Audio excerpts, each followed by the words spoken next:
Hello everyone, welcome back. This is Akshay Chopra and you are welcome to your favorite channel Biology Knowledge Point. So आज इस lecture में हम discuss करेंगे class +2 का topic जो कि है PCR polymerase chain reaction. Biotechnology का ये टॉपिक है। सो इसको हम समझते हैं डिटेल में किस तरीके से आपकी ये पॉलीमरेज चेन रिएक्शन पीसीआर होती है और कहाँ इसको यूज़ किया जाता है।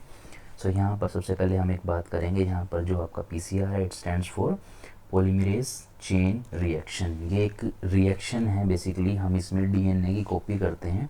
सो यहाँ पर आपको मैं इस डायग्राम को समझाऊंगा, उससे पहले हम कुछ चीज़ों की बात करेंगे। सो इस डायग्राम पे थोड़ी देर में आते हैं, पहले हम कुछ चीज़ों के बारे में देख लेते हैं, इसमें हमें क्या क्या चीज़ों की नीड पड़ने वाली है इस रिएक्शन को करने के लिए, ठीक है। सो पीसीआर जब भी हम करते हैं तो हमें कुछ चीज़ों की नीड पड़ेगी। यहाँ पर सबसे पहली चीज़ आपका वो डिज़ायर डीएनए जिसकी आप बहुत सारी कॉपी करना चाहते हैं। सेकेंड चीज़ आपको चाहिए यहाँ पर एक प्राइमर, यहाँ पर आप एक प्राइमर ऐड करेंगे। थर्ड नंबर आपको चाहिए यहाँ पर डीएनटीपीएस जो कि आपके नाइट्रोजनस बेस होते हैं। फोर्थ चीज़ आपको चाहिए यहाँ पर एक एंजाइम, ठीक है, ये चीज़ें आपको चाहिए। उसके बाद आपको यहाँ पर एक चीज़ और चाहिए जो कि है आपका बफर, ठीक है। बफर भी हम यहाँ पर ऐड करते हैं। बफर हो गया आपका, डीएनए हो गया आपका, प्राइमर हो गया, डीएनटीपीएस हो गया। अब यहाँ पर हम ये देखते हैं कि जो आपका डीएनए है उसकी हम कॉपी कैसे करते हैं और किस तरीके से ये पूरी प्रोसेस काम करती है। सबसे पहले यहाँ पर हम एक चीज़ देखते हैं, अभी ऊपर चलेंगे। ये आपका डीएनए है, ठीक है, डबल स्ट्रैंडेड डीएनए, और इस डीएनए की हमें बहुत सारी कॉपी करनी है, ठीक है। तो सबसे पहला स्टेप हमें क्या करना है, इसमें हमें करना है डीनेचुरेशन। ये डीनेचुरेशन करना है। डीनेचुरेशन का मतलब है कि आप इस डीएनए के सारे बॉन्ड को ब्रेक करेंगे। जब आप डीनेचुरेशन करते हैं तो जो आपका जो टेम्परेचर होता है वो होता है आपका बच्चे 95 डिग्री सेल्सियस। डीनेचुरेशन का टेम्परेचर मैं इस साइड लिखता हूँ 95 डिग्री सेल्सियस, ठीक है। 95 डिग्री सेल्सियस आपका फर्स्ट टेम्परेचर है जो कि आपको डीनेचुरेशन करने के लिए इस डीएनए को देना पड़ेगा, तभी ये डीएनए की बॉन्ड जो है वो ब्रेक होंगे और आप डीनेचर इसको कर पाएंगे। फिर उसके बाद आपको करना क्या है, सेकंड स्टेप आपका है अनेलिंग। ये इसका सेकंड स्टेप है। अनेलिंग में हम टेम्परेचर रखते हैं। अनेलिंग का जो टेम्परेचर होता है बच्चे वो आपका 55 से लेकर 65 डिग्री सेल्सियस के बीच रहता है। 55 टू 65 डिग्री सेल्सियस ये आपका सेकंड टेम्परेचर है। पहले हम टेम्परेचर की बात करेंगे, उसके बाद देखते हैं आगे।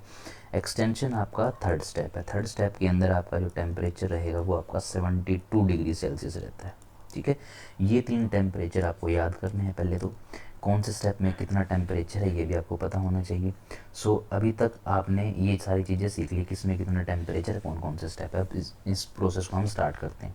तो सबसे पहले हम डीनेचर करेंगे। आपके डीएनए को कर दिया आपने डीनेचर, बॉन्ड तोड़ दिए।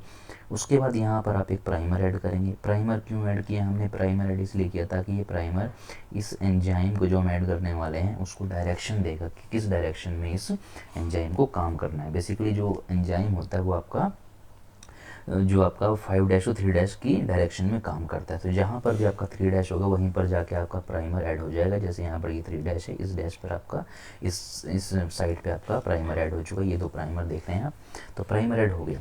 अब बारी आएगी आपके मेन एंजाइम की। यहाँ पर जो एंजाइम है उसकी कुछ खासियत है यहाँ पर, उसको हम देखते हैं।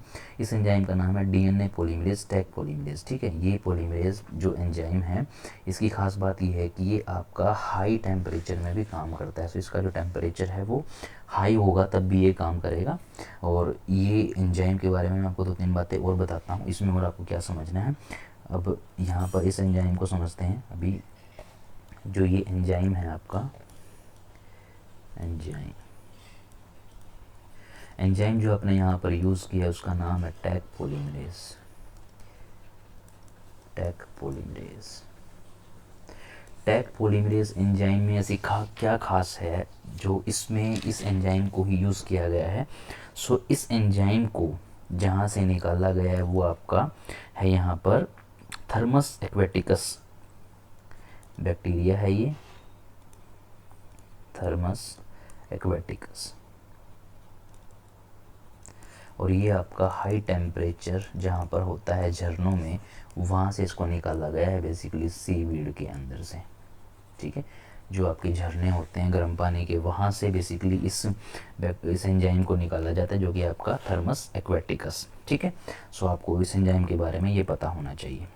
और ये आपका जो थर्मस एक्वेटिकस है ये 95 डिग्री सेल्सियस तक भी जिंदा रह सकता है। इसकी ये खास बात है इस एंजाइम की। ठीक है, अभी हम आगे चलते हैं आपकी प्रोसेस पे। सो आपने क्या सीखा, फिर डीनेचर आपने कर दिया, अनीलिंग आपने कर दिया, एक्सटेंशन में आप डायरेक्ट आप क्या करेंगे, आपने एंजाइम डाल दिया और ये एंजाइम क्या करेगा, आपके डीएनए को बनाना शुरू करेगा। ये आप देख रहे हैं, एक ये डीएनए और एक ये डीएनए बन गया। और ऐसे ही आप 30 साइकिल के बाद 1 बिलियन कॉपी आपके डीएनए की तैयार हो जाती है इसमें। ठीक है, और ये प्रोसेस कुछ आवर्स का टाइम लेती है और कुछ आवर्स के अंदर आपको बहुत सारे डीएनए की कॉपी बन के तैयार करके ये जो है आपकी ये पीसीआर टेक्निक देती है। ठीक है, सो अब इसको थोड़ा सा और समझते हैं। यहाँ पर देखो डीएनए स्टैंड को सेपरेट कर लिया गया, बिल्कुल यहाँ से देखो डीएनए स्टैंड को सेपरेट किया गया है। प्रोसेस है डीनेचुरेशन, टाइम आपका टेम्परेचर है 95 डिग्री सेल्सियस। देन आपके जो प्राइमर है उसको ऐड किया गया, सेकंड टेम्परेचर 55 डिग्री सेल्सियस से लेके 65 तक ये जा सकता है। And the last step is extension, जिसमें आपने क्या किया, टैग पॉलीमरेज एंजाइम को इसमें डाला, जिसमें आपकी कॉम्प्लीमेंट्री स्टैंड के साथ मिलके कॉपी बना दी इस डीएनए की। सो ये आपकी पीसीआर एक्सप्लेन की गई है। ऊपर आपका एनसीईआरटी है टोटल, ये आपका एनसीईआरटी है। इस बच्चे को एनसीईआरटी से समझना, ये एनसीईआरटी वाला डायग्राम है और ये भी आपका एक डायग्राम है और ये कुछ चीज़ें हैं। अब यहाँ पर मैं आपको एक चीज़ और दिखाता हूँ जिसमें आप ये डायग्राम भी ऐड कर देना ताकि आपको और अच्छे मार्क्स मिल सकें। सो यहाँ पर हम क्या कर सकते हैं, ये मैं एक पैलेट जैसा एक टेस्ट ट्यूब सी बनाता हूँ, जिसमें आप ये डायग्राम दिखाएंगे तो आपको और थोड़ा सा एक्सप्लेनेशन में ईजी रहेगा। ठीक है, ये मैंने एक पैलेट बना, इसमें आप क्या डालेंगे, इसमें आपने डाल दिया ये सबसे पहले आपने डाल दिया इसके अंदर ये डीएनए डाल दिया। डीएनए जो आपने डाला इसको बोलते हैं डीएनए टेम्पलेट। डीएनए टेम्पलेट हो गया। उसके बाद आप इसमें ऐड करते हैं बफर आपने डाल दिया। उसके बाद आप इसमें डालते हैं डीएनटीपी। ठीक है, ये आपने डाल दिया। देन आप इसमें ऐड करते हो प्राइमर, सब कुछ इसी में ऐड करना है आपको। एंड द लास्ट में आप इसमें डालते हैं वो एक एंजाइम जो कि है आपका टैग पॉलीमरेज एंजाइम।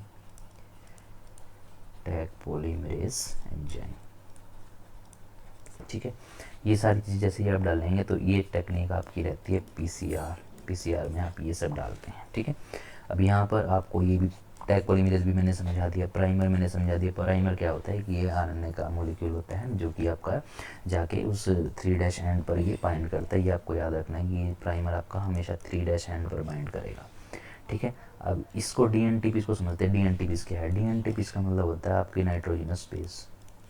ठीक है, ये आपके 4 होते हैं, कौन कौन से, DATP, ATTP, GTP, CTP। ये क्या है, ATP का मतलब एडेनाइन, C का थाइमिन, गुआनासाइन और साइटोसिन। ये आपके 4 नाइट्रोजनस बेस होते हैं आपके डीएनए के अंदर।